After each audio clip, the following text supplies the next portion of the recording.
Okay, let's get going. Recording in progress.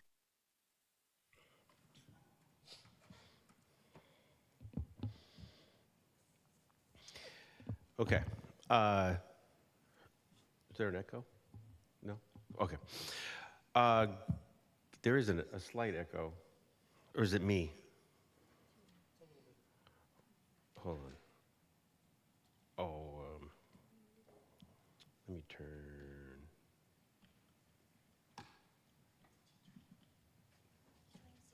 Oh, wait. To leave the audio. Disconnect audio. Okay, go ahead. Okay, testing. Yeah, okay, that's better. Okay. Alrighty, let me go back.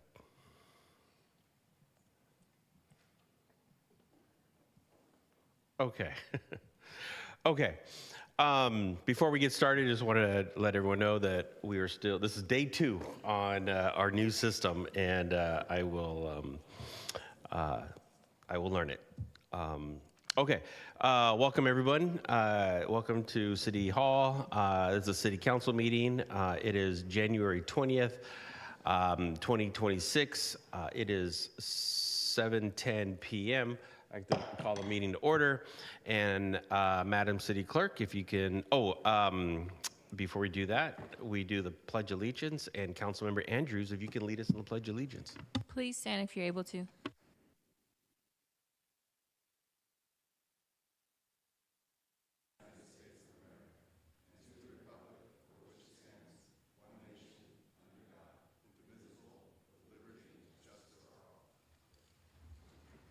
Thank you. Madam City Clerk, if you please take roll.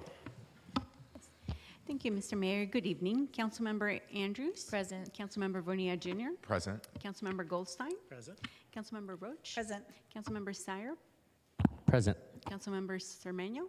Mayor Salinas. Present. Thank you. Next, I'd like to ask our City Attorney, Mr. Lawson, if you can give us a closed session announcement.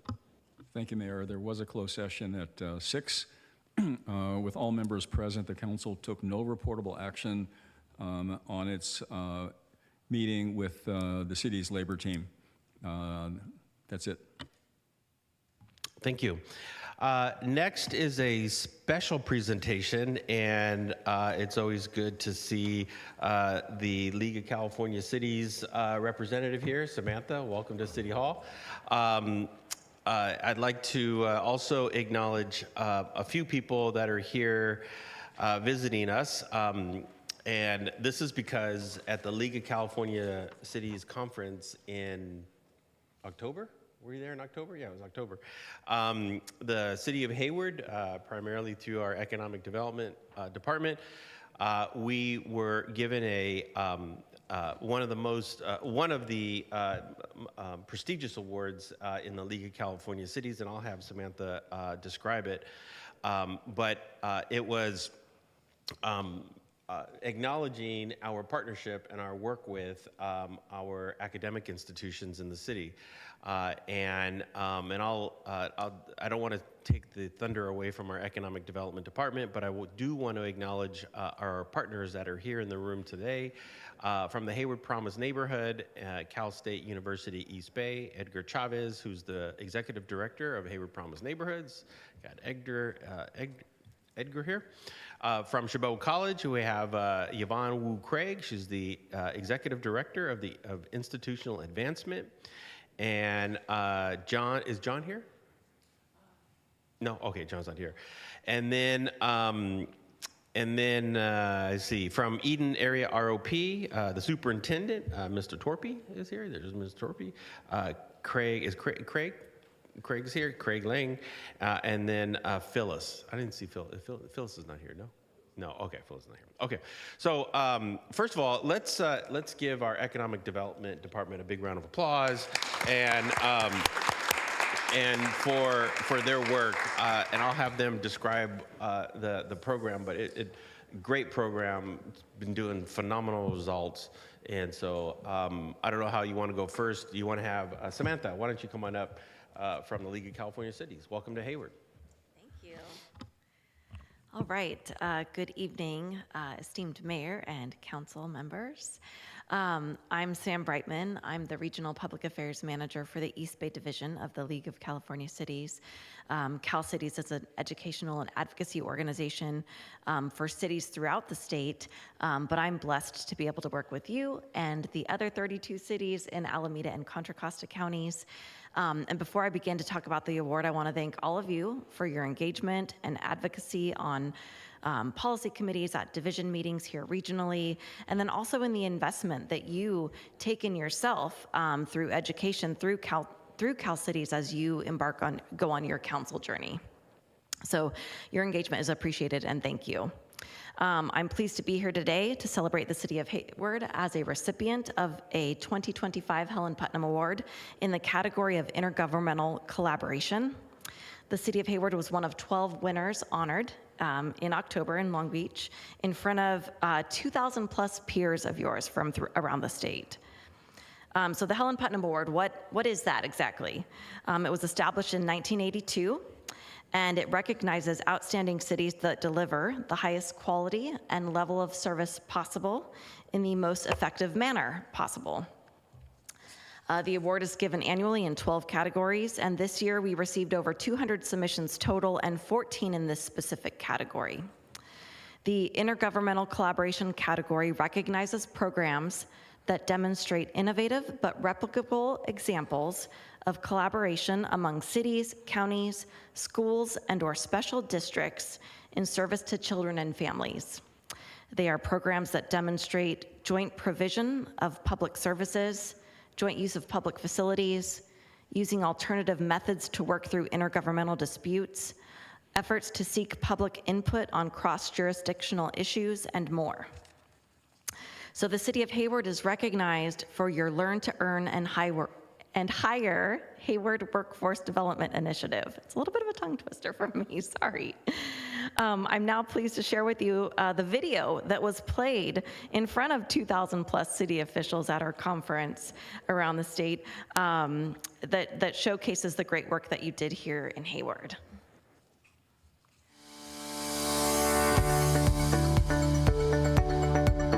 Hayward faced a growing disconnect between employer needs and resident opportunities. In response, the city launched Learn to Earn and Hire Hayward. The initiative was built through strong collaboration with Chabot College, CSU East Bay, Eden ROP, and local employers. Together, they provide tuition support for residents pursuing in-demand certifications and hiring grants for businesses that recruit and retain local talent. This partnership has trained more than 400 residents and generated over $1.2 million in new wages. Great. Yeah, isn't that awesome? And so many of your peers around the state got to see that, and I think that's one of the best things about this award program is that you get to share great programs, and other cities will then, imitation is the best form of flattery, right? Hopefully, try to, do something similar. So as you can see by this slide too, many Hayward residents were helped through this program thanks to the great work of you and your Economic Development Department. Economic development is one of Cal City's priorities, and it's something that we talk about a lot, and it's great to see cities like you implementing great programs like this that are literally changing lives within your community. So you should be very proud of this, and I know that Cal Cities is proud of you. Your program is a great example to share, and I just want to congratulate you. And I have your plaque to present to you here tonight.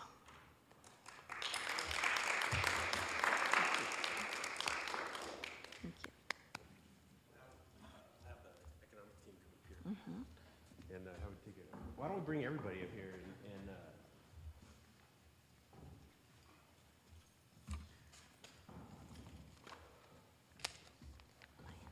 yeah. I mean, you're Helen Putnam. Sure. Why not?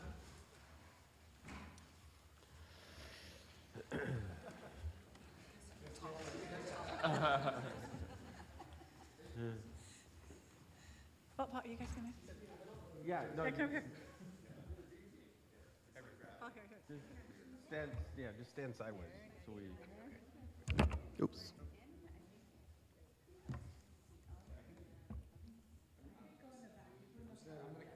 Congratulations.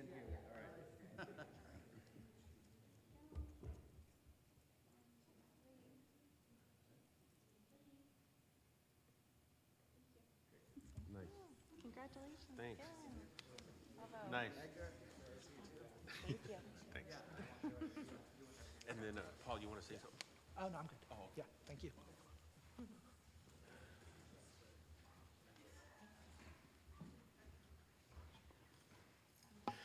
Excellent. Thank you. Let's give Cal Cities another big round of applause. Thank you, Samantha.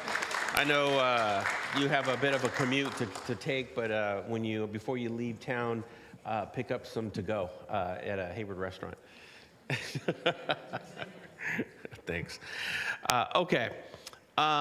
Next item is public comments, and this is reserved for anybody who would like to make a public comment on something that is not on the agenda. I have one public comment card here in front of me, and this is Brian Goodwin. Yeah, come on up.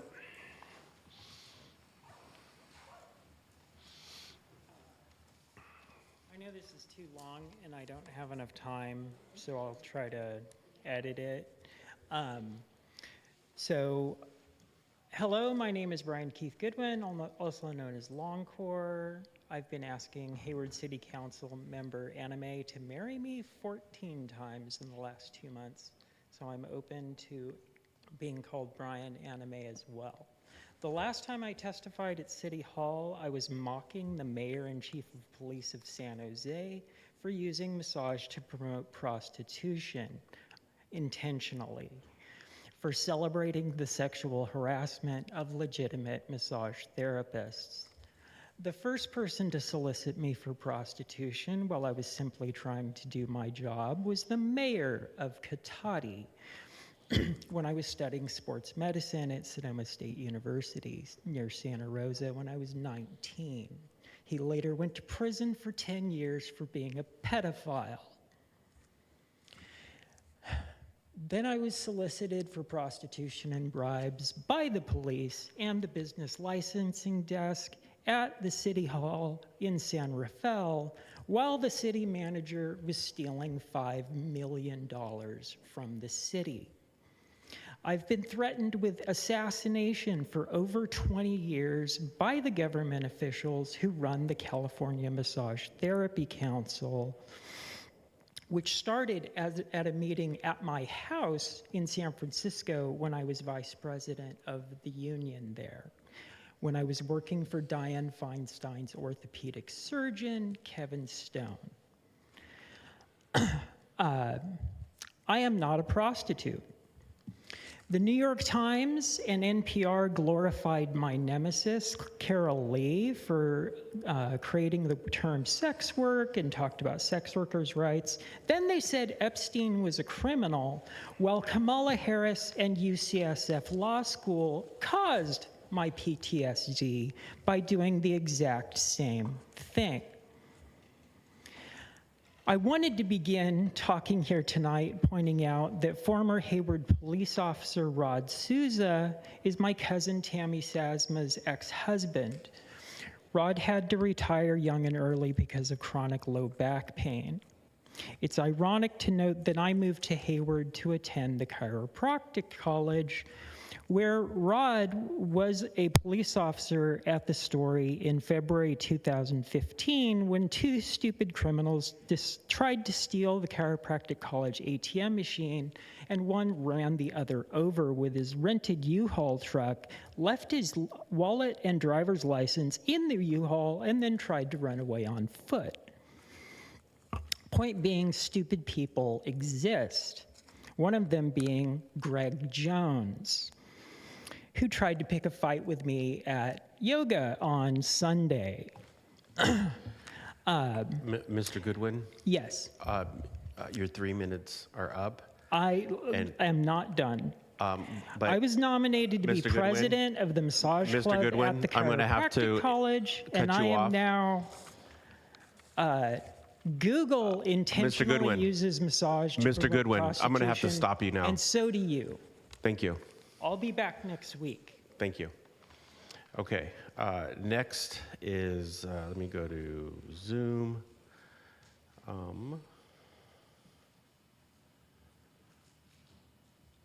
I don't see any, oh, hold on. I want to make sure. I don't see any public comment on Zoom. Yeah, okay, I wanted to make sure that was.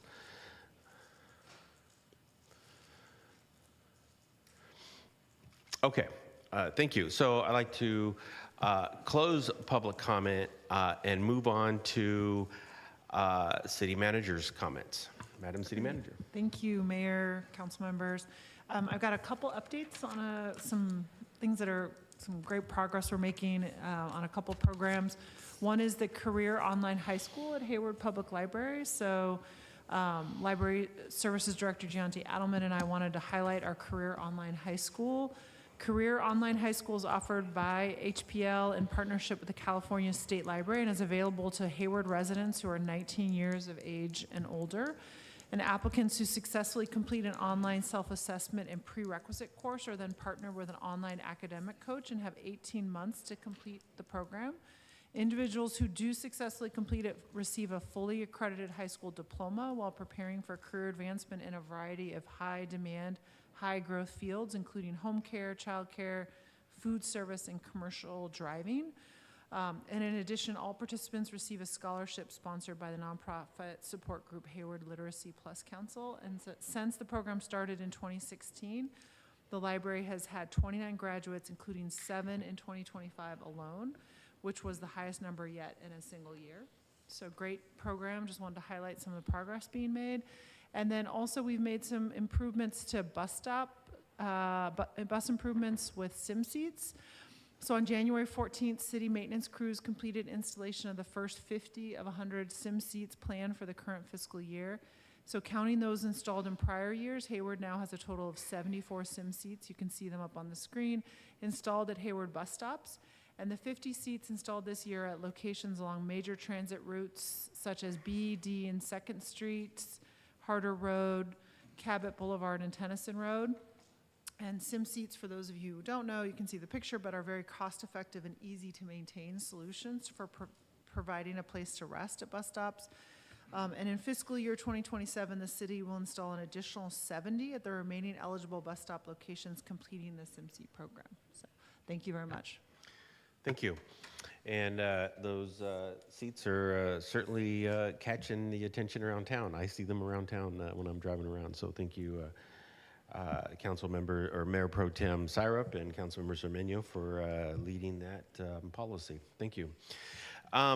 Next, I would like to move on to our consent item, our consent calendar. And nobody has asked to pull anything, so I will entertain. I'll move the item. Actually, why don't we do this? Since I know I said it out loud, but let's use technology, and so I don't have to say it. So it has been moved.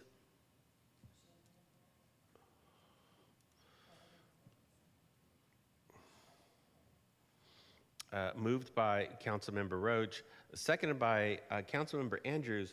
But before we vote, I'd like to open it for public comment and see if anybody has a public comment on the consent calendar. Seeing none, I will close public comment and return. Oh, yes, Council, did you? Sorry. You got to hit. I pressed it. Did you? Oh, there you go. Mayor Pro Tem Syrup. Thank you. Just on the note of redefining our campaign finance rules, I think one area where we could have taken it a step further was revisiting what the contribution limit was for folks that don't accept the voluntary expenditure limit. And so that might be something we want to calibrate in the future. Right now, I think if you don't accept the voluntary expenditure limit, you can raise about $400 per individual contributor.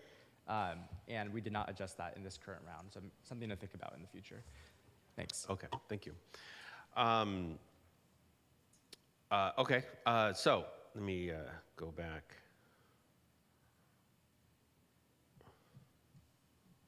Wait, hold on. Okay, let me. Mr. Mayor, Yes. ready for a vote? Yes. Hold on a second. I had to refresh. Okay, I'll go ahead and start it. Okay. Moved by Councilmember Roach, seconded by Councilmember Andrews, and then go ahead and vote.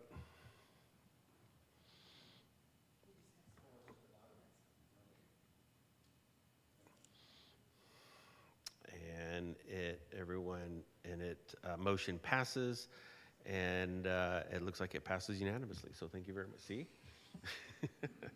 Okay.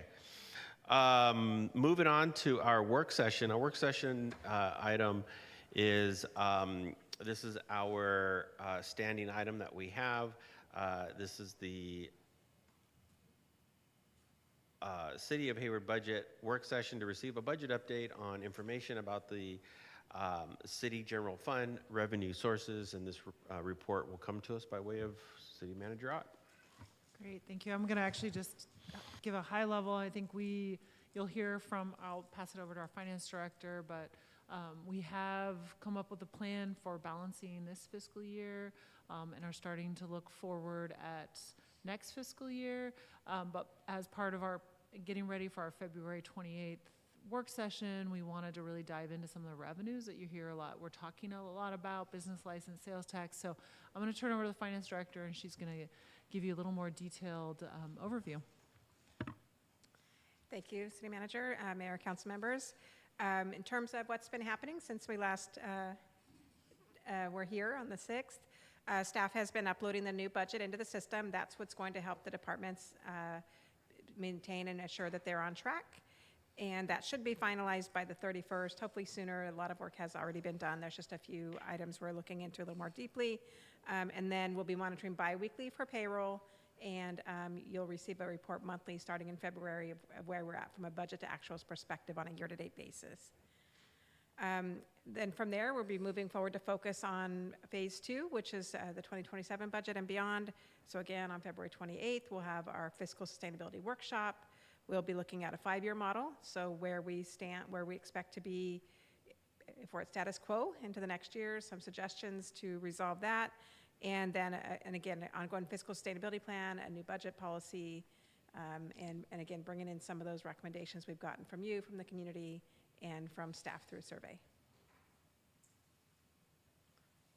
So in terms of revenue, this is just kind of a picture of what our primary revenue sources are.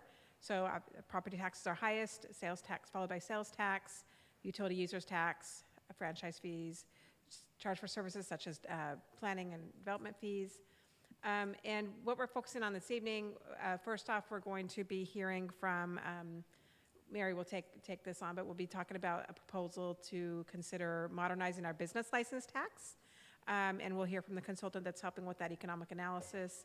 And then following that, we'll hear from our sales tax consultant, as we've had a lot of questions about sales tax and how it's been estimated and forecasted over the coming years. So with that, Mary's going to talk a little bit about business license. Yeah, thanks. So we do have a consultant online who's going to join you guys to answer any questions that you might have. His name is Matt from Blue Sky. But in short, wanted to give you a tentative timeline. This could change. We just wanted to make sure that you knew where we were headed. So January and February, Blue Sky will be conducting an analysis, in part comparing us to neighboring jurisdictions, and as well as evaluating our existing structure, which was last updated decades ago. And so we have a modern economy, so just comparing it to that, our economic structure these days. We'll do some initial stakeholder outreach before the 28th, just to collect feedback from, especially the chamber would be one of them, to make sure that we can present all of that to you on February 28th, and then get your feedback on the 28th. And so if desired, after you hear kind of that analysis, we will move into polling and further stakeholder outreach between March and April. And then we'll present those poll results for you in May, along with some just the potential measure language. The deadline for you to put something on the ballot would be June 23rd. So that would be the timeline as we pursue this. And then we do have the consultant available. Matt, I don't know, Miriam, if we pull that up so he can be on the screen, or yes, he's here. So I'm not, Geraldine or someone, if we can figure out how to get him on the screen. He's on. Okay, so there we go. He needs to speak. Okay, Matt, can you say hi, introduce yourself? Hi there, I'm Matt Newman. Oh, great, there you are. We can see you now. Thank you. Go ahead. Okay, great. Go ahead, Matt. I'm Matt Newman. I'm one of the partners at the Blue Sky Consulting Group. We're a public policy analysis consulting firm located in Oakland. And we have worked with a number of other cities across California on business license tax issues. Most recently, we worked with the city of Oakland to update their business license tax, and they put a proposal to increase taxes on the ballot in November of 2022, which was passed by voters. We've also worked with the city of Los Angeles to make some changes to analyze some changes to their business tax.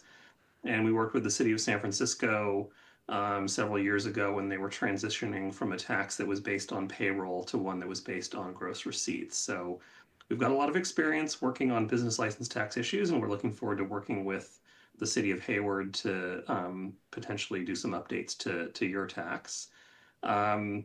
The kind of starting point for our process will be to do some comparisons to other jurisdictions in the Bay Area to see what others are doing, and also to get a sense about what a tax change in Hayward would look like compared to another jurisdiction a business might consider.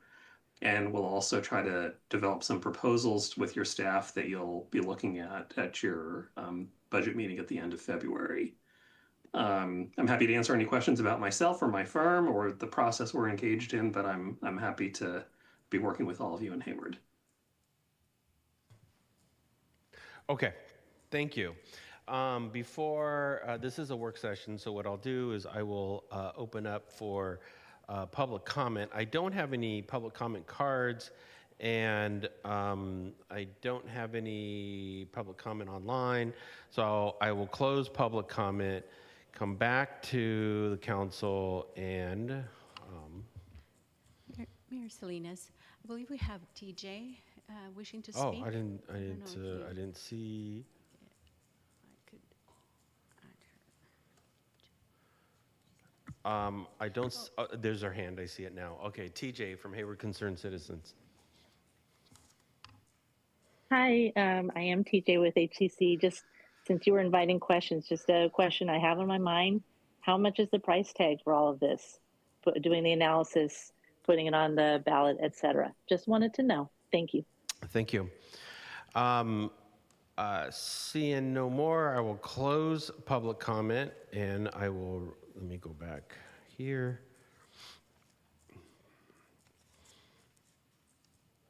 And Mayor Pro Tem Syrup. Thank you, Mayor. Thank you for the report. I know that it has been no small feat to help balance this past year's or this current fiscal year's budget, so I'm happy that we've achieved that milestone. As difficult as it has been, and I'm definitely looking ahead to how what are the two words, structural and ongoing, how we address this budget in a way that is structural and ongoing, this deficit in a way that's structural and ongoing. As far as the business license tax goes, can we maybe just get a quick estimate on our caller's question? What was our consulting cost, just so we have a general understanding as a city of the kind of investment we make when it comes to putting a ballot initiative before the voters? Yeah, well, we'll answer, I guess you want to, how much the two consultants, well, you have two consultants, so Yep. we'd have to, so between Blue Sky, okay, am I not talking into it? Okay. Okay, Blue Sky and any polling that we would do, if the Yeah. direction is to move forward with this, would be probably about $100,000 for that work. And then Okay. there are election costs. I don't know if the city clerk or someone, so I don't know that information off the top of my head about the election costs, but. Paying to be inside of the voter guide and appearing on the ballot. It's not as much as $100,000, I'd assume, though. Okay, so we're looking at a little over $100,000. And then on the lower end, based off of estimates that we've discussed so far, how much do we imagine this tax bringing in revenue-wise on the most conservative guess? Yeah, I don't have that information yet, but I Yeah. think the way that we've structured first, the polling contract only occurs if the decision is that this is makes sense to do. Yeah. So that money, we don't spend until we know it's kind of worth it. I see. And then even the Blue Sky contract, let's say the first step that Mr. Newman takes shows that, hey, our business license, ordinance is perfect, and it doesn't, it's consistent with all the best practices, and we shouldn't update it. We're paying him on a time and materials basis, so we could then at that point be like, oh, we don't want your service anymore, and we're going to terminate.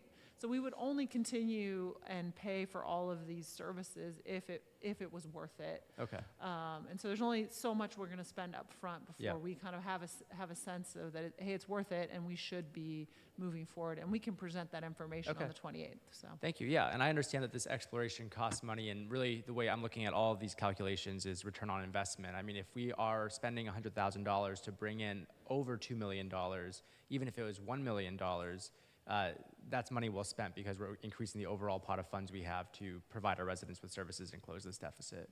Yeah, and can I just add to Yeah. that is that because these costs or these revenues would be ongoing, right? Yeah. It wouldn't just be a one-time, but it would be ongoing. That rate of return is That's pretty- correct. So we would be spending this money one time up front for years of return in the multiples of millions. So I think this is the way that we have to pursue, in a thoughtful way, pursuing any kind of measure. We wouldn't want to just put it on the ballot without doing our due diligence either. That would be fiscally irresponsible as well.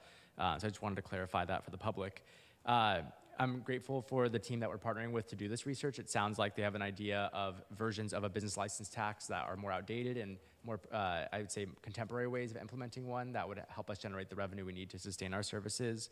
I am interested in seeing examples of progressive business license taxes. I want to make sure that we're not impacting the majority of this tax, to me, should fall on the largest corporations, not our small mom and pop business owners. And so thinking about ways to structure, and it sounds like gross receipts is one of the ways that we do that, right? Where depending on how much revenue a business is bringing in, that is going to correlate with what their tax rate or tax amount might be. Am I getting that right? Maybe we can actually have Matt, do you want to answer sort of, the question is around how would you approach having a progressive tax for a business license tax? Yeah, there's lots of ways to do it. What the city of Oakland ultimately decided to do was to have a structure like the one you're describing, where the rate actually increased as the amount of revenue that the business had went up. So of course, if the rate is the same but you earn more revenue, you're going to pay more tax. But in Oakland, the rates actually go up as the amount of revenue for the business goes up. So the largest businesses pay higher rates. In Oakland, they did spend a lot of time, and we worked carefully with them to make sure that we didn't tax businesses so much that they decided to leave.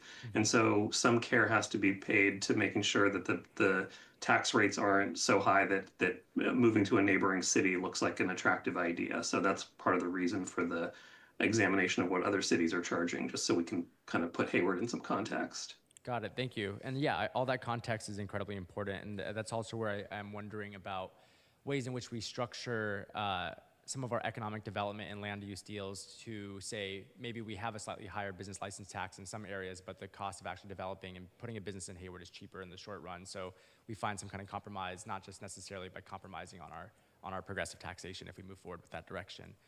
So a lot to consider there, but I think the overall gist of my feedback here is just making sure we have some examples of progressive taxation and the other considerations that you mentioned.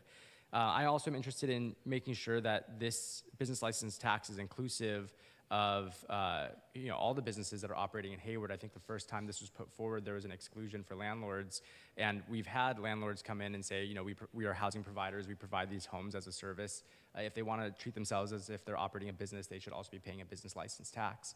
I recognize some folks maybe own one or two extra properties through inheritance or retirement, and similar to my interest in having a progressive business license tax for corporations or more commercial businesses, I think residential businesses like landlords should, maybe it's 5 or more units where we start to look at gross receipts, where we have a carve out for the small mom and pop so we're not disproportionately affecting them. But I am interested in making sure that landlords are included in this business license tax since they are operating a business and providing a service. Separate from the business license tax itself, other areas of revenue generation I'd like us to explore. One is more short-term and one is more mid to long-term. The short-term is around short-term rental enforcement. I mentioned this during the last meeting. We currently have a ban on short-term rentals in Hayward that we are not enforcing. I did some research this past week. I met with some representatives from Granicus who provide the software that our agenda is on currently.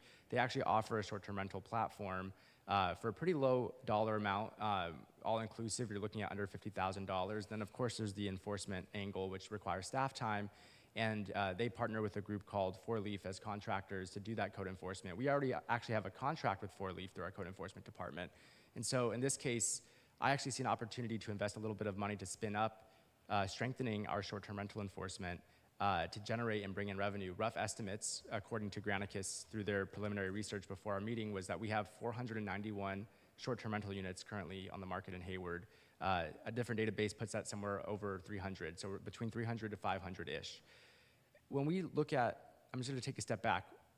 When we look at raising our hotel taxes and tell our hoteliers we want to do more for them, I think making sure that we're steering folks that want to stay in Hayward to their hotels by banning short-term rentals is one of the ways that we do that. When we talk about wanting to introduce more supply into the housing market at a time when no one can build any new housing, 491 units is the equivalent of maybe 8 to 9 brand new housing developments. So that's introducing hundreds of units of housing into Hayward at a time where no one is building. So I really see us moving quickly to develop a plan around short-term rental enforcement as a way to generate revenue, as a way of increasing our housing supply and driving down rents, as supporting our hoteliers in the face of a new hotel tax. And the last thing I'll say is, in light of the hotel tax, we haven't been collecting tax revenue on the current Airbnbs, so that's money that we're leaving on the table. That's revenue that could be paying for city jobs and closing the deficit. And the fees that we could be charging are also missed revenue that is owed to us because people have been breaking the law for the past few years. The rough estimates Granicus gave were approximately $1 million annually in revenue that was missing. That might be an overestimate because we haven't been enforcing yet, so we would have to see how behavior changes once enforcement begins. But when I hear, similar to the business license tax exploration, that an investment of under $100,000 could yield $1 million, I think, what are we waiting for, right? We need to put all revenue on the table. And if there's a way for us to partner with pre-existing contractors to not put that burden on staff and begin collecting revenue, I don't see why we wouldn't act on that. So I'm not really framing this as a question for the time being. I'd really like to hear staff's analysis. I've already sent some information to the city manager to do some further research with our development services department. But I do see this as an opportunity for us to generate more revenue, introduce more housing, and all the other benefits that I've described earlier. The last piece I want to mention here is development streamlining. There's a gentleman that's developing a 13 units of housing and a restaurant on the corner of where Ace Hardware used to be by this Lucky's. And we had a frank conversation about where the challenges were in that development process and where they see us being able to maybe get out of our own way to attract more business. One is, and I'm not saying this is necessarily right or wrong, I just, again, want us to explore these areas as a way of streamlining and attracting more revenue in the long run. Every single unit in that building, there's 13 units, requires its own water meter, which drives up cost significantly. What was supposed to be a $1 million rehab went up to about $1.3 million because of the cost of each meter for each unit. Instead, is there a way for us to streamline it by having one water meter if the landlord wants to not charge tenants for water, but diffuse that cost across the rents of all of their market rate tenants, right? That's one approach we could take that would drive down development costs. Another is, as we look at potentially selling or leasing city land, the example of Pier 70 in San Francisco came up where 300,000 square feet were developed with a developer, but instead of selling the land, the developer partnered with the city on a 66-year lease, and the city said, you don't have to pay any money on the lease until you start making money on your development. And once you are paid back from that, from the income you're generating, then you start paying back the lease. And so it made a very development-friendly condition for these 300,000 square feet to be developed. So I just say that now because I don't want us to necessarily rush into selling all of our city-owned property. There might be more beneficial agreements that lower the 10 to 20% of hard costs associated with real estate development that might encourage more folks to come and build in Hayward and create revenue-generating businesses. And that's really what this comment is about, is revenue generation. So how do we facilitate those conditions? And then there was a question around, why do I have to pay for the permit up front when I'm not actually going to be using the water or the utility until a year from now? So, when are we asking for certain charges in the development process, and does that make sense? Also, we quoted a certain fee in 2024. The fees went up in 2025, and I think for stability and development, we should keep our word with the fee that we originally quoted them at within a reasonable time frame. So how do we come up with some kind of agreement so that the developer doesn't have runaway costs because the project is taking a little bit longer? So these are just examples. Again, I'm sure there are very good reasons for why we do things the way we do them, or maybe there's not, but I just don't know. But this is feedback that we're getting from someone that's currently choosing to invest $1 million in Hayward in our downtown and in building housing at a time where not many folks are. So I just want to take that seriously. And I think the last thing I want to say in wrapping up all these comments is I'd love to see a coordination between what economic development is doing, what development services is doing, and planning as a subset of that, so that if we have a concerted effort to revise our development rules and guidelines, that is paired with a campaign, a very robust campaign from economic development to go out and change our reputation to developers that we are ready for you to set up a business here. The feedback that I get from my community is the permitting process takes a long time, and maybe that's because we contract out and those folks don't have the same historical context about a property and make suggestions that require 4 rounds of back and forth before the project actually gets approved, and some of those might be arbitrary pieces of feedback. I've heard this from multiple developers at this point. And again, I could be wrong, and developers always want things to be faster and cheaper, so I take it with a grain of salt. But in line with more flexible commercial zoning and accessory commercial units, I'm just really interested in having a comprehensive vision or package around more flexibility and streamlining of development to really encourage and attract new development. So all the ways that we're getting in our own way, let's get rid of those and really push the narrative that the old way of developing in Hayward is gone, and we're open for business. So just as a summary, yes, keep moving with the business license tax. Let's look at streamlining our development processes and working with our development partners to understand where we can improve that, as well as looking at implementing short-term rental enforcement sooner rather than later so that we can collect what I see as low-hanging revenue in a significant amount. Thank you. Thank you. Councilmember Andrews. Thank you. Thank you for the report. And wanted to, I'll just echo some of Mayor Pro Tem Syrup's comments because some of them are similar. One is understanding the status of certain parcel groups and properties that have been for sale or in various stages of sale, and then they've been put back on the shelf for whatever reason. I would like to have an update on that, especially since we now have a real estate project manager. We should be getting regular updates on that, and I would like that at the full council when it's allowed and when it's available, because I know these are sensitive discussions, but also during the Economic Development Committee. So our Economic Development Committee meetings, I have been a member of that for a while, and I would say few of those meetings actually focus on development. They are more about updates of ribbon cuttings, openings, and ordinances, but actual development, we have not been getting a lot of updates there over the past few years. So I would like to see a development tracker on the status of revenue generating properties. And I would like the tracker to be sent to the full council so they're aware of which projects are in the queue and where things are getting held up. And I think actually probably more than a few years ago, I remember hearing about a one-stop shop, and it was supposed to expedite permitting, development, and provide clarity of what developers need in order to be successful in the city of Hayward. And I'm not sure if that program is still happening, but there seems to be some disconnect for developers and the city. And I don't know where the disconnect is happening on certain projects, but I've been hearing that they've been held up in various stages, whether it's fire building planning, but also are the developers prepared to even submit to these different departments if they don't know what to submit? And we know, similar to what Mayor Pro Tem Syrup is saying, is like, we don't want to just say we are on the side of developer. We know that they can be unprepared as well. So what are some things that we can do on the development side so it can be more of a coordinated effort in reviewing applications? And what is our threshold when things start to signal there's an issue with this project? I'm hearing 8 rounds of comments, 7 rounds of comments, which is a lot relative to other cities and very expensive for the developer. So I would like to get an understanding of that. I also sent the city manager a list of properties that could be potentially sold or leased out.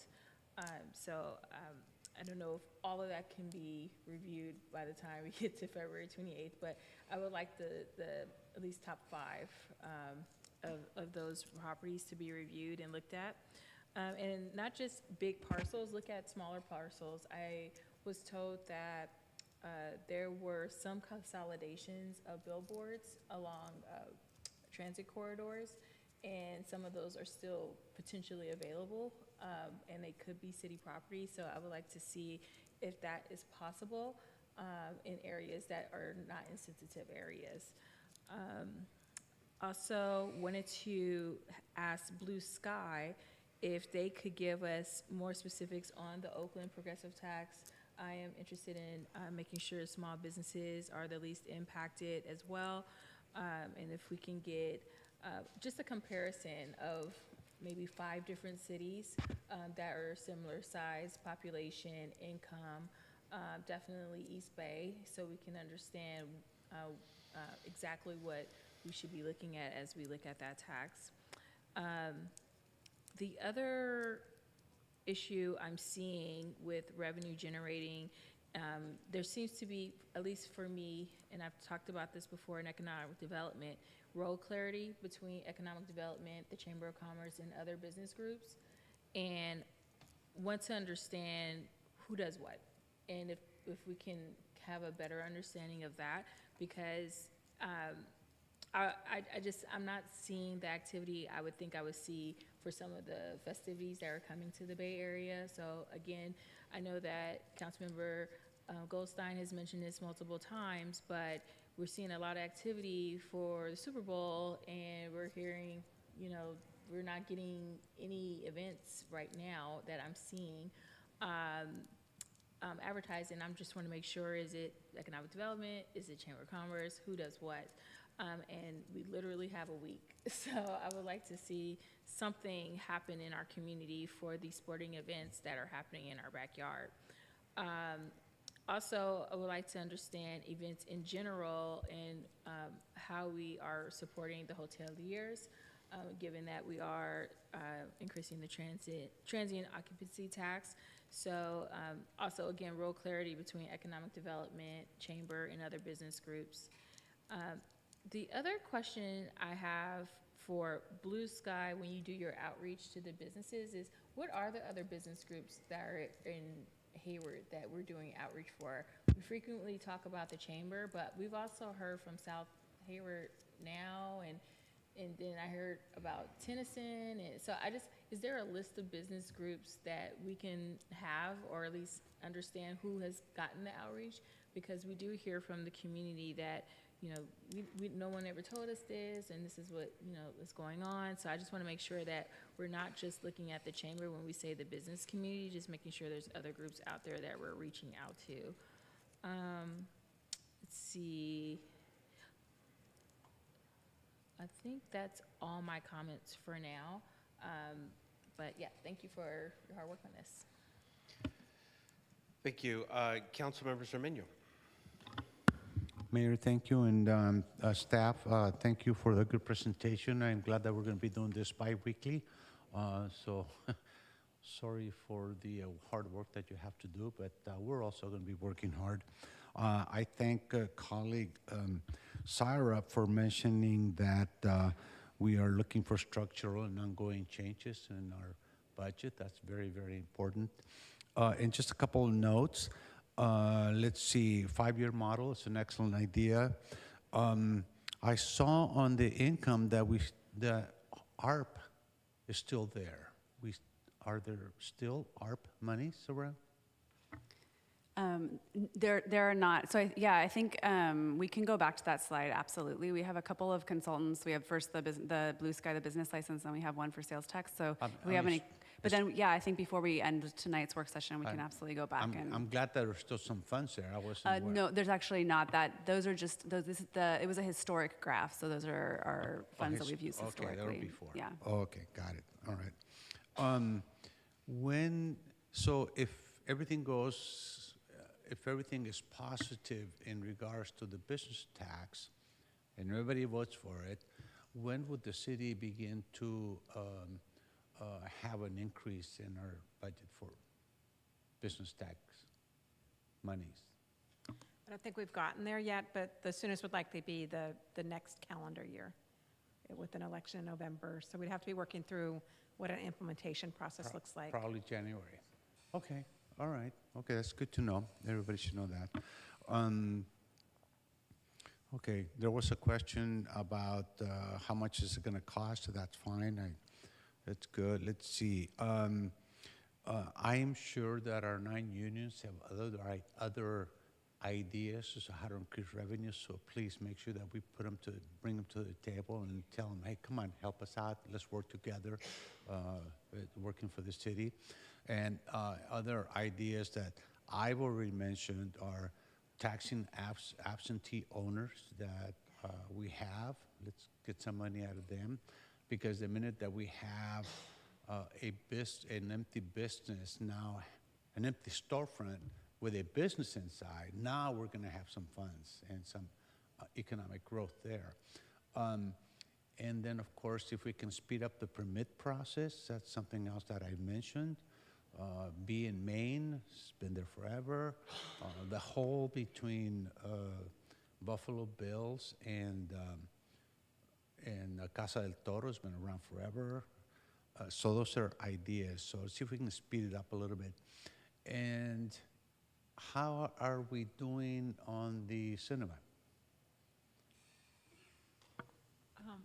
So just because there are a couple questions about, or comments about the real estate portfolio. So we actually will be coming to council on February 3rd in closed session to present on a number of the parcels and property, maybe not all of them comprehensively, but the ones that we think we want to recommend are priorities.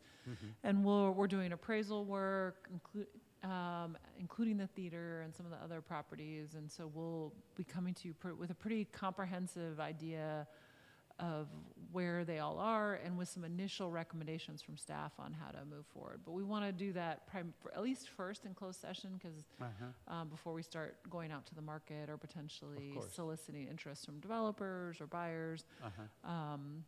So we're working actively on the theater project, including the city center property and C in Maine as well. That was my next question. Santa Clara and Jackson, we have a CHP center there being built. Did we gift it to them? Are we renting the place to them, or what is the story there? I'll have to look into that, but I don't believe that we own that property, but we can, yeah. We used to own it because at one time it was geared for a hotel convention center. Oh, it was kind of small, but that was when I first started becoming involved. We can get you some more information on when it was sold from the city. All right, okay. And anything new on the Caltrans property? Do we still have some movement there? We have some progress that's being made, and I mean the market just generally in the region and real estate is really on pause, and that's for residential and commercial, largely because of interest rates, which hit new development in a couple ways. One, their financing costs go up, so it increased the cost of development. And then for residential ownership, it reduces your demand because more people can't, with interest rates being higher, there's less people that can afford homes, and so it actually slows demand. So they're getting hit from with interest rates being higher. And so you're seeing this trend regionally that the real estate market has been very slow. But we will have updates on the 238 parcels at February 3rd as well. And so we'll give you an update on some of that. Excellent. Yeah. Excellent. And our hope is that interest rates come down even just a little, which might, to get to Mayor Pro Tem's Syrup's, this equation of how much reducing costs and then revenues go up. Yes. And if your interest rates go down a little and decrease costs, we're hoping at some point you get to a sweet spot and development starts to be feasible again. And we'll see more development pick up. Good. And so far, I agree with what my colleagues have stated, their ideas, and I will agree with whatever else has been stated later on today. So thank you all for working as a good team. Thank you. Councilmember Bonilla. Thank you, Mayor, and thank you for this report. I know we've shared a lot of ideas in past meetings about revenue generating ideas, so instead of me hashing that out, I'm just going to stay focused on this, but with two other comments about some kind of, I think, immediate ideas we can follow up on. So I do support the timeline for the business license tax measure as was presented. And I also agree that, I think that this is juice worth the squeeze. So spending a little bit of money for this long-term ongoing potential revenue source, I think, is the right thing.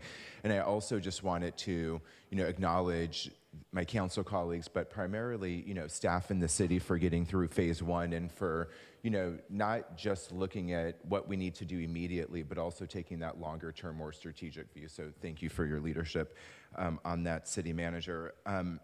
I also agree that I want this tax to be looked at and explored as some sort of progressive tax, because I think equity is really, really important as we look at this, and making sure that we're, small business fairness is centered in how we go about this tax measure, I think is going to be important without overcomplicating it, because I also agree with my colleagues. We want to make sure that we're reducing the burden on mom and pops, and we're proportionately applying this, in a progressive way that makes the most sense.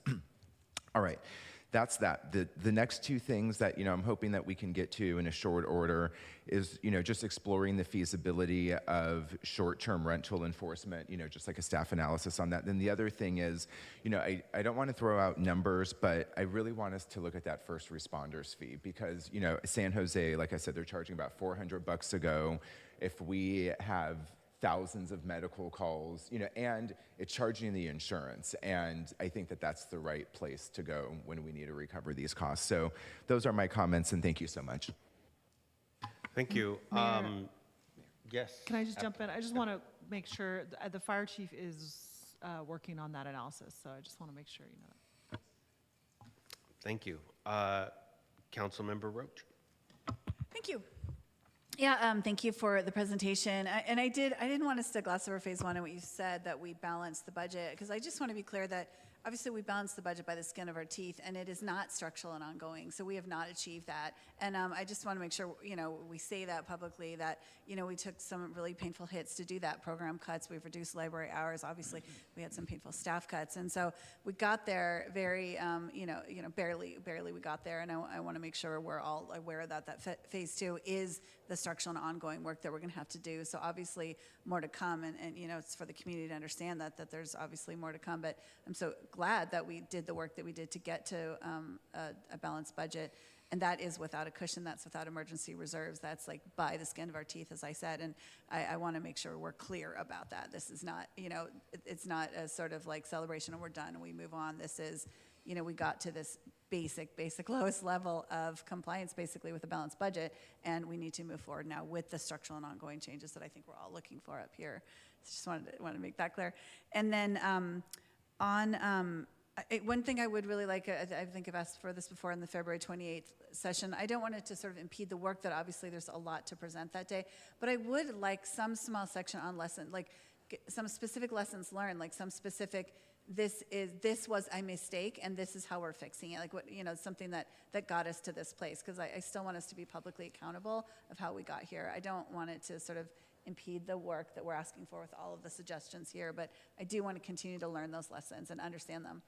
I want that. I think the public wants that, and I hope that we can get there. Just some small part of it.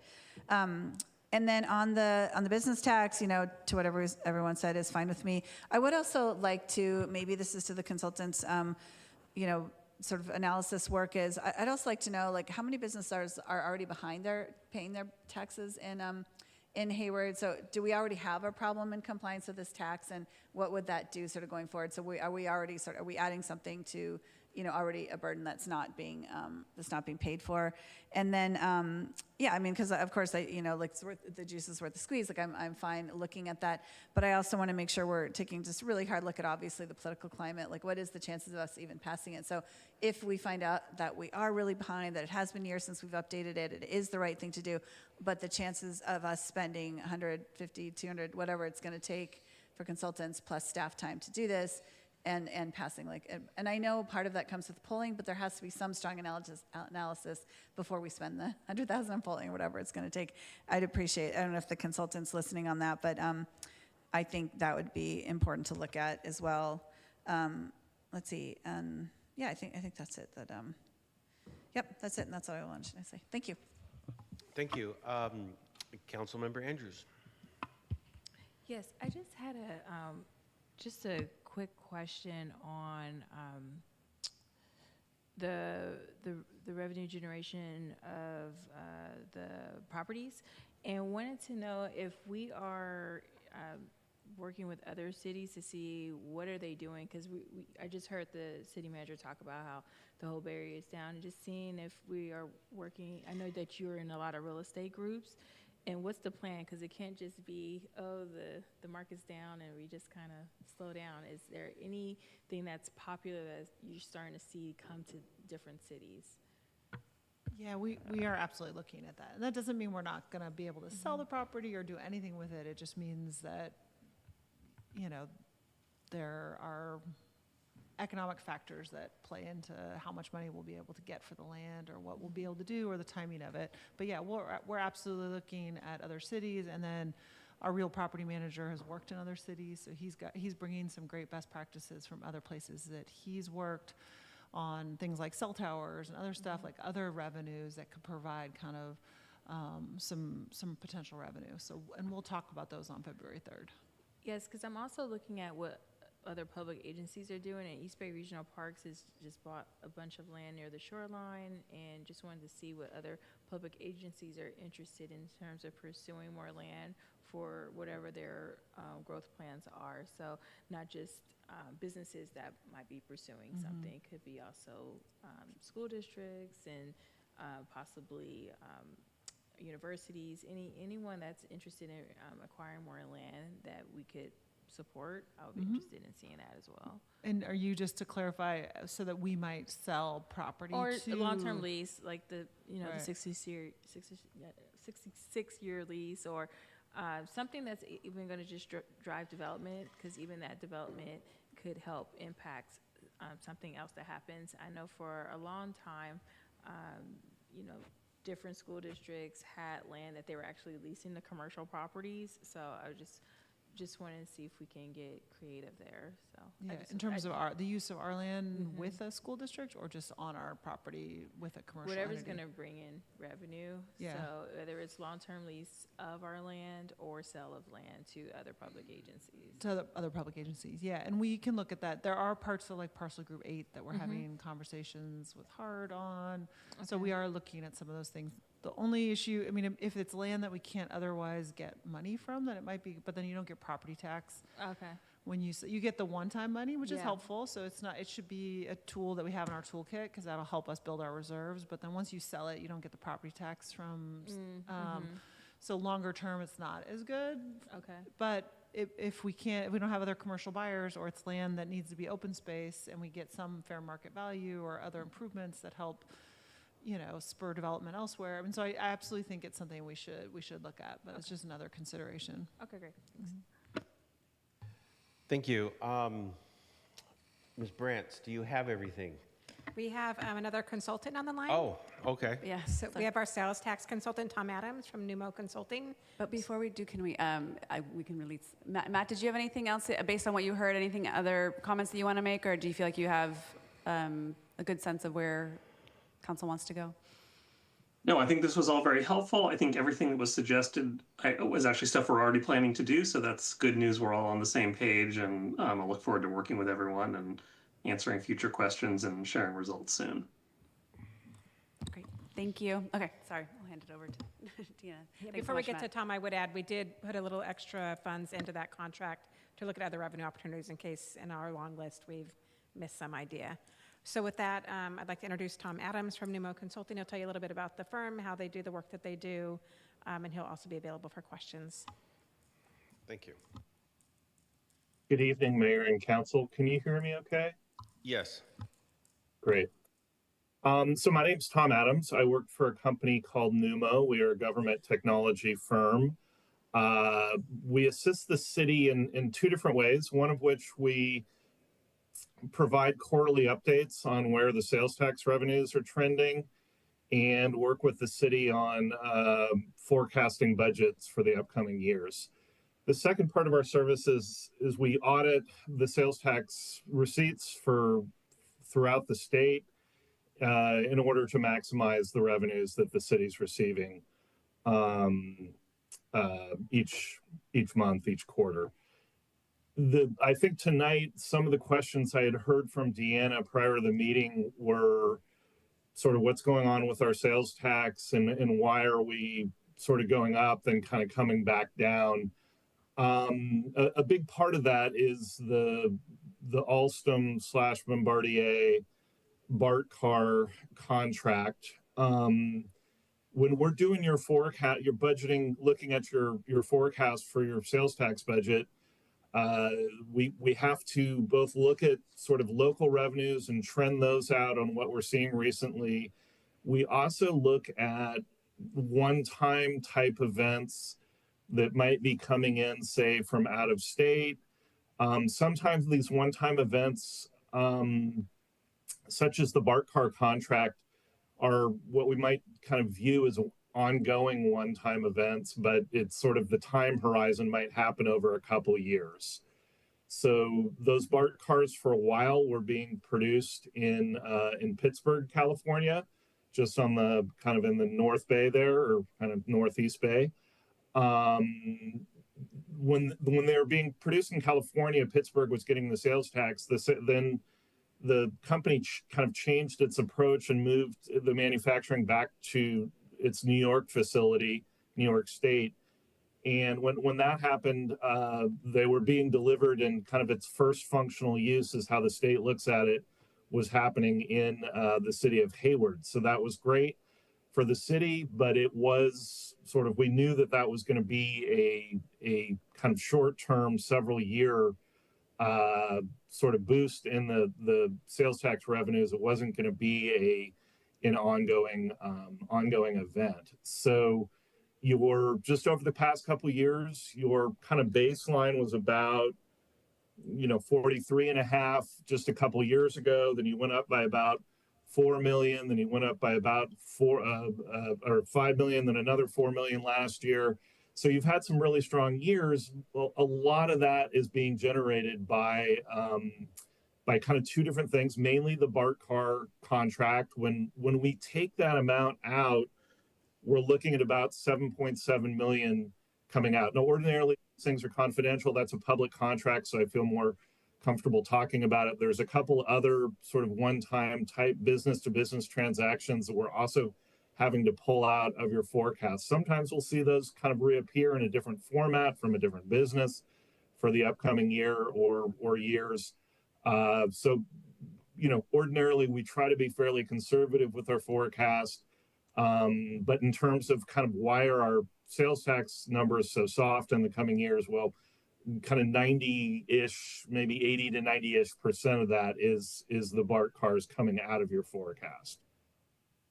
I think that's about it in terms of what I have for you tonight. If you have specific questions or kind of want to grind on the numbers a little bit, I'm happy to discuss it. Wow.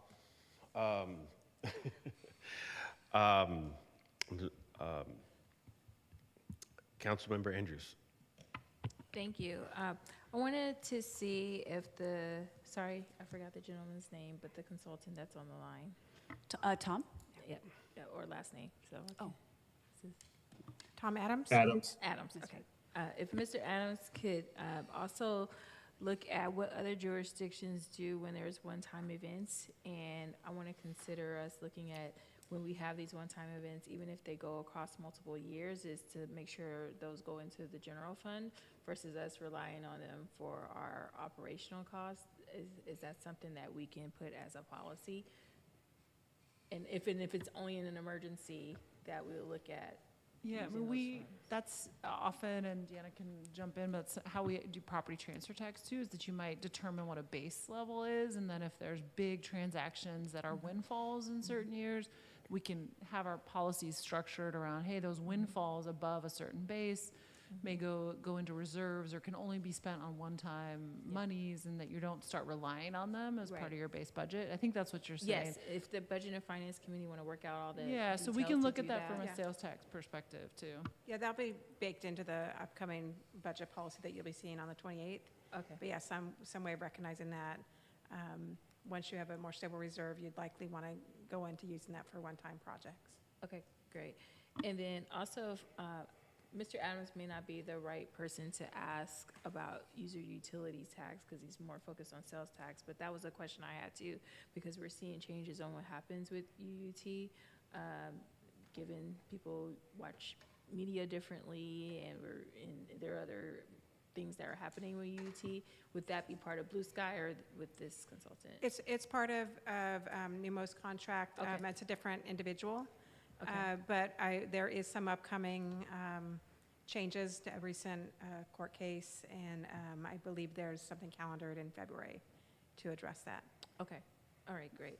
And then my, the last question I have is, what is the consultant seeing as the changes in what type of sales tax are coming? They used to see higher sales tax on alcohol. We're seeing that those activities are changing. So what are they spending money on? Is it matcha? Is it coffee? I don't know, but I'm hearing that more wellness is, we're seeing more money spent on wellness versus actual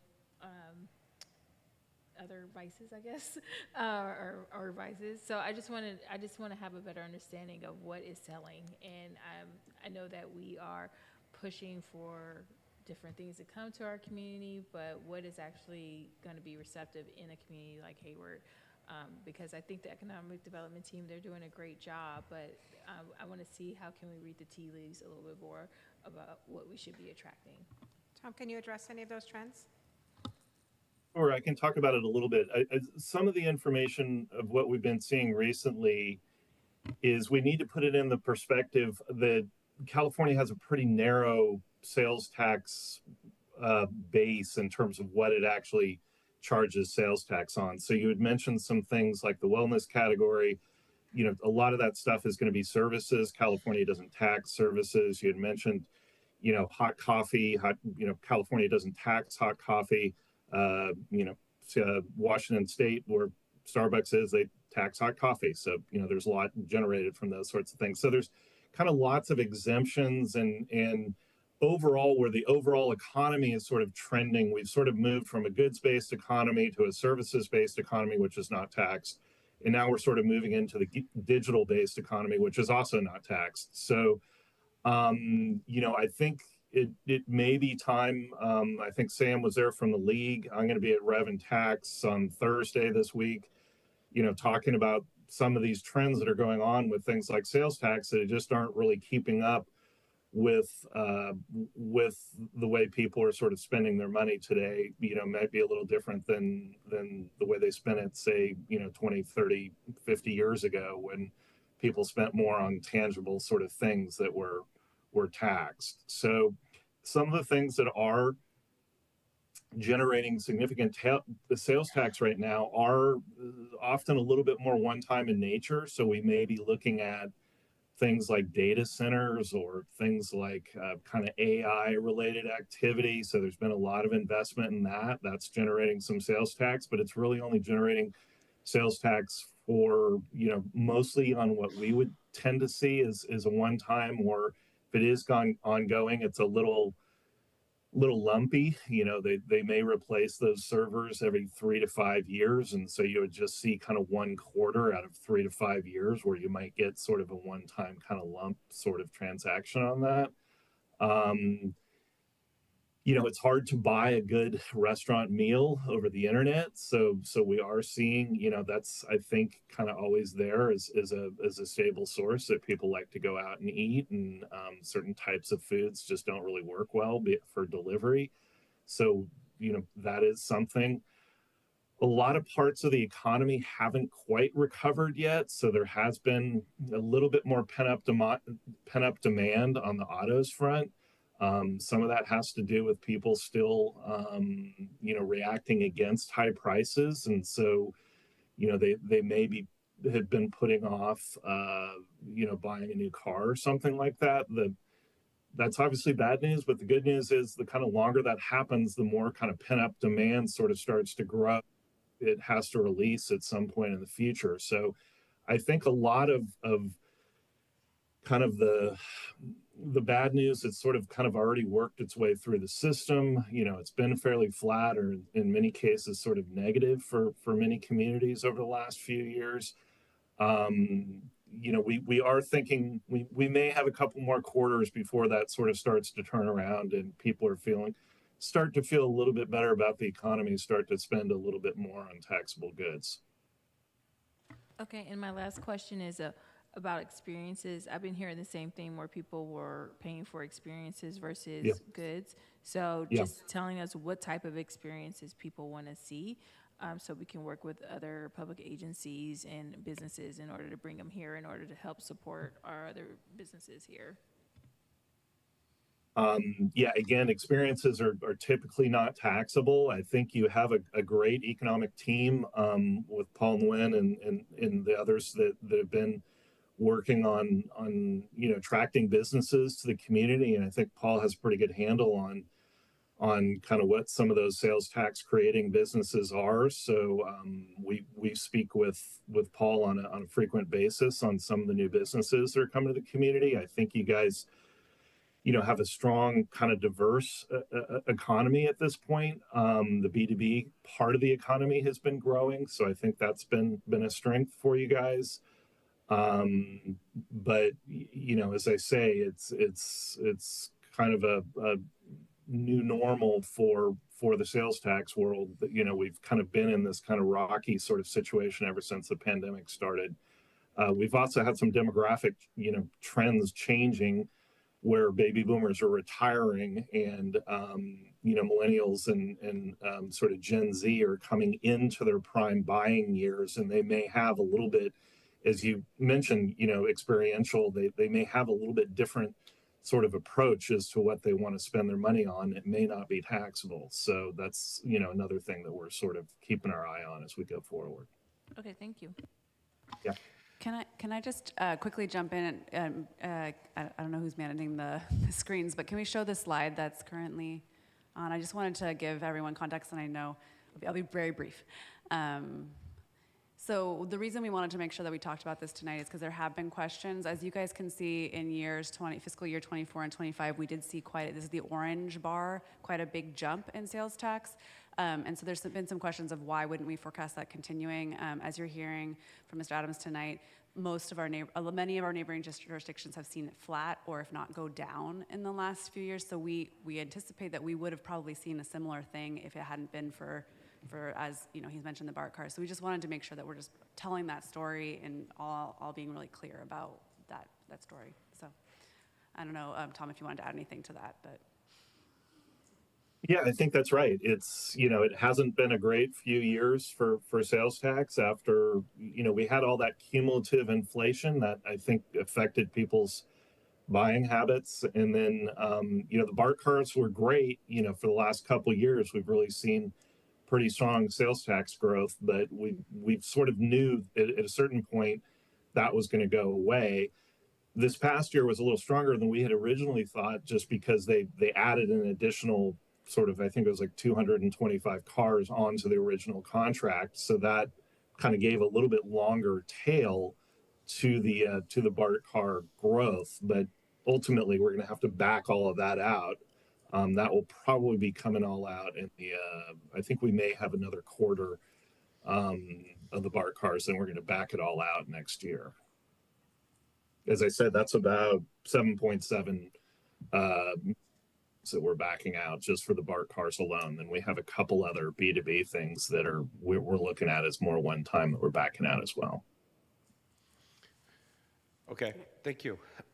Mayor Pro Tem Syra. Thank you. I'll be brief. Given that we're contracting with, is it called NUO or Numo? Numo, and thank you, Mr. Adams, for the report. Will we be able to get I know we can't talk about or disclose individual sales tax numbers for specific businesses, but I think similar to Councilmember Andrews' questions, I would like to understand what industries, what business types or categories are we getting our sales tax from, as well as in neighboring jurisdictions, are there categories that we're missing to help inform our economic development strategy and try to diversify what businesses we're attracting? I think we're looking to develop our own vision to help work with staff. And it's hard to do that if we just see a bucket number that says sales tax and not really understanding where it's coming from and where it could be coming from in relationship to how other cities are collecting it. So I just wanted to double down on that request. Thank you. We can definitely help with that. Yeah, we do have some reports with non-confidential data. Perhaps we could share through budget finance. And the Economic Development Committee, Economic Development staff also participates in our regular meetings with NUMO. Great, thank you. Councilmember Bonilla. Thank you, and thank you for that thorough explanation on our sales tax trends. As we're looking at kind of just our taxes in general, have you guys looked at our cannabis tax to see if that's kind of current and up with the times? Because I think we have like a flat cannabis tax, and I know other cities have a little bit more of a progressive way of looking at it. I mean, is that something that this agency can look at as well as part of this, or not? We did, as the finance director said, we do have a little money that we put into the contract with Blue Sky, and that could be something that we ask them to take a little closer look at. I mean, because they do business license, but they also do other fiscal analysis. So we were thinking we might ask them to look at that a little more. Thank you so much. I would appreciate that. Thank you, Mayor. Nice. Councilmember Roach. Thank you. Yeah, so are we saying that it was 7.7 million from one year to the next, that we're like, so the highest year was like the last year, and that was 7 million, and now we're projecting that out of the sales tax, is that right? I'm going to let Mr. Adams answer Yeah, that. Mr. Adams, maybe you could make that clear. Mr. Adams, are you there? You're muted. I just came back. I didn't hear the question. Oh, yeah, I just wanted to be clear. So are you saying that, so our sales tax projection is $7 million less this year just because of the BART cars? It's over 2 different fiscal years, but Oh, okay. ultimately your sort of new, what we would call your new baseline, is going to be 7.7 less just because of the BART cars. Just because correct? of the BART cars, okay. Okay, thank you for that. And then, yeah, thanks to my colleagues and all the trends questions, because I would agree too. Like, let's hit where other jurisdictions are actually really getting more sales tax than that. And then to the point of the one time, or short-term one time, whatever we want to call it, I do, yeah, it would be great if you worked on the policy around that, because I was thinking like the ARPA funds, for example. Like, my understanding is we brought in some new positions during that crisis with the ARPA funds, but then that funds end. And maybe, correct me if I'm wrong, and then those positions just went into the general fund. Is that right, or was it used that way? Because then I just wonder, like, were those more positions, they weren't really long-term funded? So yeah, if you can share the slide again on the, so I think part of what happened was we did have this influx of ARPA, and you'll see some other one-time funds here. This is some other payments that we got. And if the way that I believe we were budgeting somewhat, this is again, we'd have to go back and really look at it, was to say, oh, this is how much we got last year, but we were including all those amounts in sort of our baseline revenue coming in. And so this is how much we'll get next year, so we can afford to add a position or two, but weren't being truly transparent about if it was one-time or ongoing sources for those. So it wasn't like we took the ARPA money specifically and said it goes for these money, but we were using that to boost up our revenue numbers. So Okay, I but think that- that's a practice that we could, want to avoid in the future. Yes. Right, because then we didn't really have long-term funds to pay for a long-term position, and that position never went away, and they're still here. Okay, thank you. Yeah, so a policy on that would be great. So if we knew there's a one-term, so they go into the reserve, and then unless we're structurally able to add a new position, right? And we'll be adding some clarity around what is ongoing funding, sales tax, property tax, transit, and what is one-time funding. So it's a little bit more clear as we're looking through the budget process. Okay. Yeah, that'd be helpful, because that will go to our structural and ongoing comment. And then the other thing was, so I'm glad to hear we're gonna do a little work on the UT, because my understanding is the headwinds on the UT is, at least where data centers are concerned, it's exciting on one hand, but on the other, there's just a lot now of, there's more controversy around it. People are more aware of it. The concerns about water and energy scarcity are real. And a lot of these, there's so many data centers now all over the Bay Area, and many of them are just in a stall mode because they can't get the energy that they need for them. So I don't know, Mr. Adams, if your companies are working on what the real projections are for UUT based on the new sort of climate for an inundation of data centers that can't all possibly get the energy requirements that they need. Are you still there, Mr.? Yeah, I think that the opportunity, I believe, is on the video streaming. So I'm not familiar with your ordinance, but if you have a modernized ordinance, what Deanna was mentioning about the city of Santa Barbara's lawsuit against one of the streaming platforms, that they've been sort of winning pretty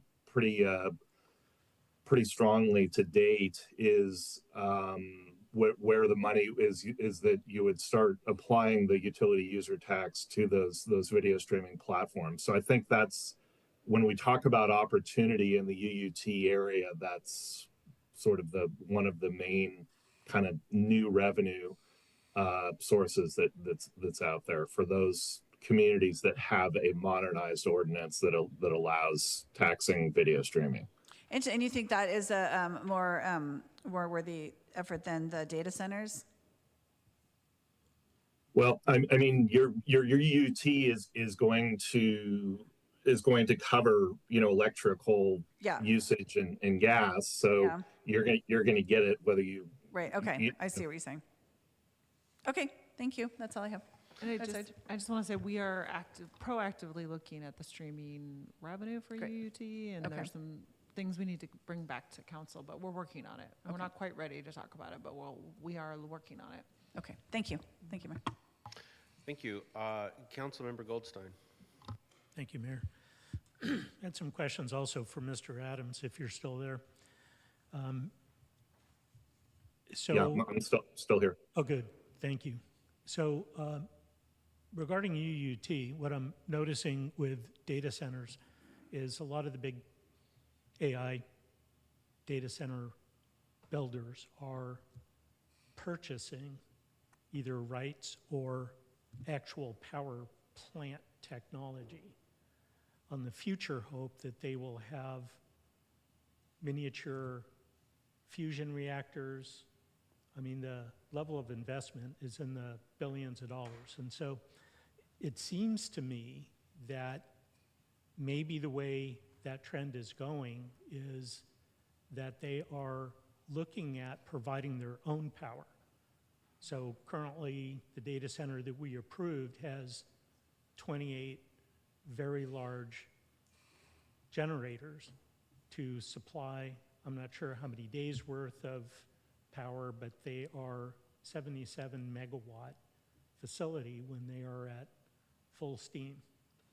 And so I'm thinking that if we haven't taken into consideration what the ramifications are of someone buying their own energy plant and putting it on a property that they already own, are we still able to collect UUT? And I don't think so, because I think that falls into the same category as those 28 generators that we already approved. Am I wrong about that? Are we able to collect some tax revenues from UUT on self-generated power? I'm really not the UUT guy. I'm the sales tax geek guy that helps the city out on the sales tax side. So I would suggest that may be a question for a future meeting. Okay, somebody from our firm or from our legal counsel can help out with that. Okay, fair enough. I didn't mean to blindside you there. I think it's something we can take up, but typically, assuming they're gas generators, they're not running them nonstop. BA-AQMD probably doesn't allow for that either, so we can look into that, though, and understand what those possibilities are. Right, so I'm only using the gas generators or whatever type of fuel they are as an example. Yeah. That they are, and I'll send you the links to the reports that I read, who's investing and how much they're investing and who they're buying energy from. I'll send you those details, and I'll copy our Economic Development Council. Fuel Says is another example as well. Yeah, okay. What they're doing. And then one more question, and I think this one probably is more up your alley, Mr. Adams. And you talked about with the BART cars, there was the concept, I forgot what you called it, first use or something like that. So wherever the vehicle is actually put into use, that's how the sales tax is calculated? That's correct. Well, we technically have what's called a sales and use tax system. So if there's not a qualifying point of sale here in California, it's treated as what's called use tax, part of our sales and use tax system. So if it's coming from outside of the state, if it's a smaller transaction, it'll often go through what's called the county pool, which kind of pools things from throughout the county. In large transactions like the BART cars, they're sort of directly allocated to the city itself, and they're whenever that good comes in from outside of the state, it's sort of where that kind of first effective kind of landing point is for whatever that use tax is, where the use tax is applied, which in this case happens to be Hayward. So in the example of Zoox, which is a robo-taxi manufacturer located here in Hayward with a goal of and capacity of being able to produce 10,000 units a year, would that sales tax be collected by Hayward? Well, it's a good question. So it depends if it's ever actually sold. So if Zoox, so I've talked to staff briefly about this and talked to others about other situations, is if we effectively have a, you know, if they're, I think Zoox is owned by Amazon, for instance. So I think if effectively the way people are consuming that good is, you know, on a subscription model or, you know, on a kind of pay by use model, they don't actually own the good. So if there's no transaction, there's no sales tax generated from it. So and a no use tax, how would be generating a use tax? I mean, you might generate some use tax from goods coming in from outside of the state to build the facility, you know, specialized equipment, something like that. Okay, so the bottom line to it is we're probably not looking at any tax benefit there. If there's a third party involved, you might, okay. if they're selling it to somebody else. Yeah, I don't think that's their plan. Yeah. And then what about factory-built homes? We have a company here, they're part of Lennar Homes, so they've got a lot of clout behind them. Lennar is one of the largest home builders in the U.S. And this is a foray into an area that's new for them, but if it's exciting to Lennar, I would say that there's, you know, probably some good reason for that. And I'm just wondering what the tax implications are about factory-built homes. It kind of depends upon what the transaction is, who they're selling the factory-built homes to, and sort of how that kind of transaction is being sort of consummated. If it kind of becomes I mean, if they're sold sort of in bulk and it becomes a construction project. So there's some intricacies to it, but I'd be happy to do a little bit more research on it and work with staff to get the details and get a response for you on that one. It'd be nice to have some detail about that. Yeah, thank you. Sure. Okay, thank you, Mr. Adams. Appreciate it. Thank you, staff. Yeah. Mayor. Okay, thank you, and thank you to the visitors, our consultants. Ms. Brantz, now do you have everything that you need? I do, thank you. Thank you. Madam City Manager, do you have everything that you need? Oh, we do, thank you. Does our Sergeant at Arms have everything she needs? Great. Thank you. Wonderful. Thank you very much, everybody. So let me, and again, I just want to thank staff on their work on the budget, and I appreciate it. Okay, so I'd like to close this item, and I wanted to thank our consultants for their work. And so I'd like to close this item, move on to council reports, referrals, and future agenda items. Are there any reports, council reports? Seeing none. I will move on to, there are no council referrals. And so I'd like to adjourn the meeting. Next meeting is January 27th, 2026. Meeting adjourned.